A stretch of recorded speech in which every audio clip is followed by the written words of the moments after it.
Halo semuanya, jumpa lagi dengan saya Yusuf Aditya di channel pengembangan diri seputar ilmu hipnotis, ilmu hipnoterapi, dan ilmu gendam. Nah, saya akan jelaskan efek perubahan ketika orang diterapi dengan metode ilmu gendam atau dengan ilmu hipnotis. Seberapa cepat efeknya? Dan tentunya ini merupakan topik yang sangat menarik ya. Oleh karena itu, silakan Anda simak videonya dari awal sampai akhir biar Anda paham tentang materi yang saya sampaikan. Dan saya ucapkan terima kasih juga bagi Anda yang sudah bergabung di kelas pelatihan saya, baik secara privat atau kelas pelatihan jarak jauh. Dan apabila Anda ingin bergabung, silakan Anda hubungi nomor yang ada di video ini.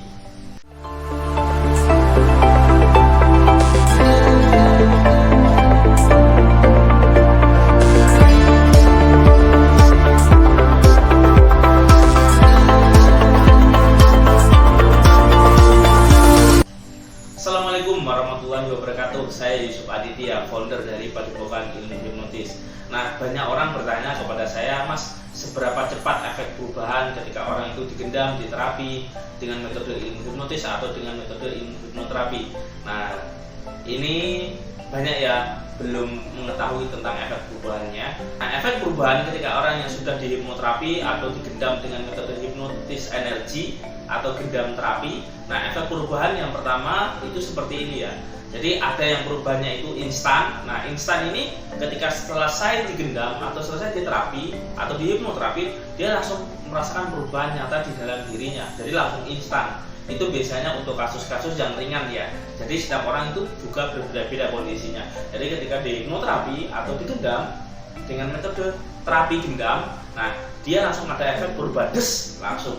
Jadi langsung kelihatan nyata ya perubahannya. Jadi merasa lebih percaya diri, lebih fresh, berbeda ketika sebelum digendam atau sebelum dihipnoterapi. Jadi perubahannya bisa secara instan ya.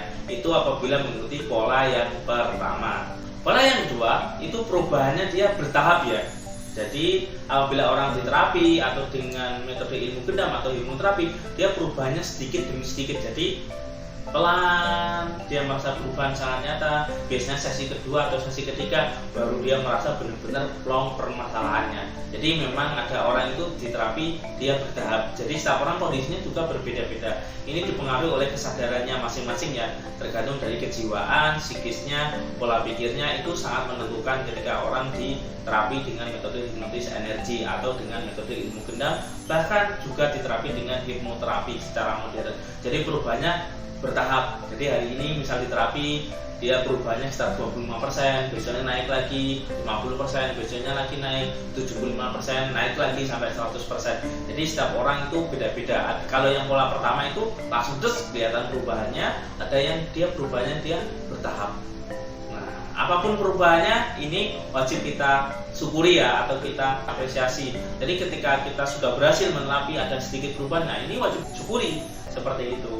Ketika disyukuri, yang terjadi adalah itu akan menjadi reward di dalam diri seseorang yang diterapi sehingga dia akan lebih semangat lagi di terapi. Terus yang ketiga, pola perubahannya dia stagnan ya. Jadi stagnan itu seperti ini. Ketika di terapi pertama dia setelah terapi ya biasa saja, tidak ada efek-efek apapun seperti itu. Tapi ketika bangun tidur atau pas 1 minggu atau 2 minggu atau bahkan 1 hari setelah diterapi, 3 hari ya biasanya, dia merasa perubahan di dalam dirinya itu mulai lega, mulai semangat, mulai antusias lagi, mulai berpikirnya menjadi tenang. Jadi macam-macam ya setiap orang ketika selesai terapi itu. Jadi tergantung dia pakai pola yang mana. Stagnan itu dia pelan sekali perubahannya, tapi cepat atau lambat perubahan itu pasti terjadi. Jadi ketika orang yang diterapi itu ada 3 metode perubahannya. Jadi memang perubahannya itu langsung instan, kelihatan nyata. Ada yang dia perubahannya bertahap, pelan-pelan, ada juga yang stagnan. Hari ini lama, besok baru merasa perubahan, besoknya perubahan lagi seperti itu. Jadi semuanya tergantung dari kondisi kejiwaan kliennya masing-masing, karena ini merupakan kontra upaya ya. Jadi tidak bisa disamaratakan setiap orang. Sama halnya orang yang kita hipnotis itu ada yang cepat, ada yang lambat memasuki kondisi trannya. Jadi setiap orang itu beda-beda. Nah, jadi tidak bisa disamaratakan ya satu sama lainnya. Dan ini semuanya tergantung dari pola pikir, kejiwaan, tingkah laku orang yang kita terapi. Nah, dengan memahami ini maka kita akan mudah sekali ketika kita mau membantu orang lain. Apakah orang ini perlu 1 kali sesi, 2 kali sesi, atau 3 kali sesi. Setiap orang itu berbeda ya, tidak bisa disamaratakan. Samanya orang itu berobat ke dokter. Nah, berobat ke dokter itu ada yang 1 kali sembuh, 2 kali sampai 3 kali. Bahkan perlu penanganan yang lebih serius lagi dibawa ke rumah sakit. Dan tentunya juga seperti itu ya dalam kontra upaya penyembuhan itu. Jadi tidak bisa disamaratakan setiap orang ketika di hipnoterapi. Dengan memahami ini maka kita bisa mengekstra dalam membantu orang lain. Dan mungkin ini yang bisa saya sampaikan tentang efek perubahan ketika orang dilakukan yang namanya hipnoterapi. Jadi beda-beda ya, tidak bisa langsung semuanya aku pengen seperti ini, bukan seperti itu.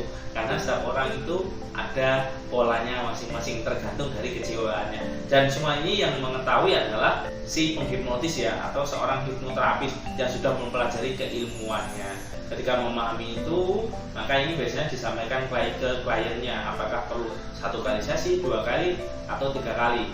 Dan setiap orang itu juga beda-beda ya. Dari sini kita akhirnya paham ya, bahwa efek perubahan di terapi ini dia berbeda-beda. Ada yang stuck, ada yang langsung berubah, ada yang perubahannya itu dia pelan-pelan, seperti itu. Sama halnya ketika saya membantu klien saya, dia tidak pandai matematika, alias dia ketakutan ketika mengerjakan sesuatu, dia nggak fokus. Ketika dapat nilai dia disembunyikan. Setelah saya hipnoterapi, saya bantu atasi permasalahannya. Nah, itu terjadinya bisa pelan-pelan. Yang pertama, ketika dia ditanya oleh orang tuanya, mana nilai ujiannya yang dulunya itu disembunyikan, tapi sekarang sudah tidak disembunyikan. Dia sudah mulai rajin untuk belajar, rajin untuk les, dan banyak hal lainnya ya. Jadi seperti itu. Ada juga yang ketika setelah di hipnoterapi dia langsung percaya diri, langsung senang, langsung semangat untuk belajar. Ada yang perlu dorongan oleh orang tua. Dan setiap orang itu beda-beda, tidak bisa disamaratakan. Sama halnya kayak orang sekolah itu loh. Ada yang pandai cepat langsung menangkap pelajaran, ada dia yang lambat, ada dia tidak mendengarkan sama sekali. Dan itu semuanya ya seperti itu alaminya. Dan dibantu dengan hipnoterapi, maka akan dibantu penyelesaian masalahnya. Apakah karena dia ada trauma atau ketakutan, atau karena dibully oleh temannya, itu biasanya mempengaruhi ya dalam proses pembelajaran. Nah, begitu juga dengan hipnoterapi seperti ini. Ketika orang datang ke tempat saya lihat dulu orangnya ini seperti apa pola pikirnya, perlu berapa kali sesi, seperti itu. Dan semua ini juga dijelaskan di kelas pelatihannya. Dan apabila Anda ingin mempelajarinya lebih lengkap, membantu keluarga Anda, membantu diri Anda sendiri, contoh Anda terbebas dari mental block atau mental sukses, ragu-ragu, kurang yakin, kurang tenang, kurang fokus, atau masih ragu dalam hal beraktivitas lainnya, atau kecemasan berlebihan. Nah, ini bisa dibantu dengan hipnoterapi. Oke, mungkin ini yang bisa saya sampaikan. Saya Iri, Taufiq wal Hidayah. Wassalamualaikum warahmatullahi wabarakatuh. Salam hipnosa.